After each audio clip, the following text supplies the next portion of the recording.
Hello friends, this video shows how to check if all the characters in the string are alphanumeric or not. Here we have the string value is equal to hello 1 2 3 4 5. Then to check whether it is alphanumeric or not, we have to use the method alnum that is s dot is alnum. So we get the result true if the string is alphanumeric, otherwise we will get false. If we are giving a space here, then the string will become the string is not alphanumeric now, so we will get the result false.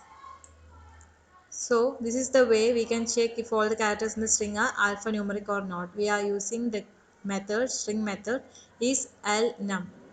Thanks for watching this video.